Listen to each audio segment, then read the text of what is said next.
this is probably the hardest one. I would say for me, going through it with my dad, but really reflecting on this for myself and really taking a very sobering look, you know, asking myself, what type of person am I? How do I show up in other people's lives, right? Because we're so quick to judge other people and label them. And even the people we love, we can kind of give the negatives and positives of their personality traits. And we can say, I love her, but she talks a lot. Or I love her, but she's always late. And whatever that thing is, a lot of Right. times our loved ones, they love us despite all those things, but they have a much clearer view of how we show up. Yeah. So, really taking this internal deep dive and saying, do I have boundaries? Am I a yes Mm. person? Am I a responsible person? Or am I always late and I keep people waiting? And it makes me, even if I value their time, maybe it makes them experience me as irresponsible or not caring of them. How do I show up for other people in their life? And how am I perceived? What am I not seeing about the way I show up in the world? Right? Well, do I hold doors for people, or do I take charge when there are complicated situations, or do I retreat and look for ways to become a victim? And the first thing I do, instead of thinking, how can I solve this thing for myself?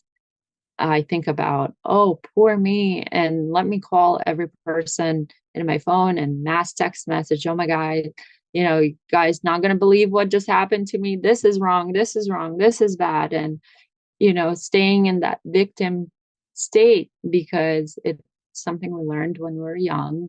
And it's a way to get attention, right? We can get attention and love in many different ways. We can get attention for being powerful. We can get attention for being weak and vulnerable, and uh, being a victim. And it's a touchy situation because there has to be a balance of that, and that self awareness really brings the opportunity to change things. You could say a lot of people in recovery, right? They have to be very careful and engineering their environment to support their recovery and to support them from going back into, falling back into the habits that got them in trouble in the first place. But the only way to engineer that environment and to create that lifestyle change, that emotional support, is to make sure that the people around you are on the same page. So if you are doing your best to, shift your mind into a positive state all the time, especially because, if you're a cancer patient, it's really important to have positivity and a positive outlook, no, despite all odds.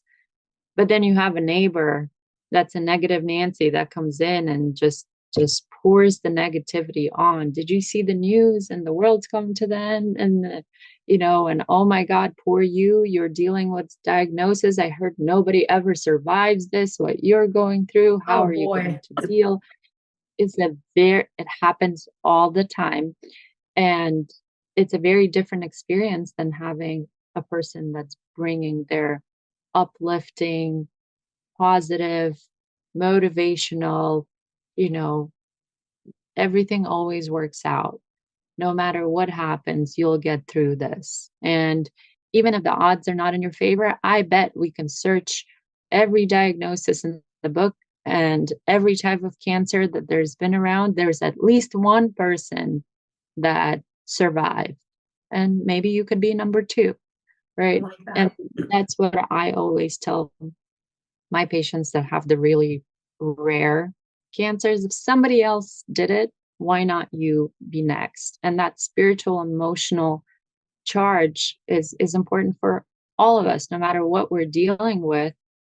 Are we engineering that environment to be supportive and positive and uplifting? Or are we, falling for the misery loves company crowd?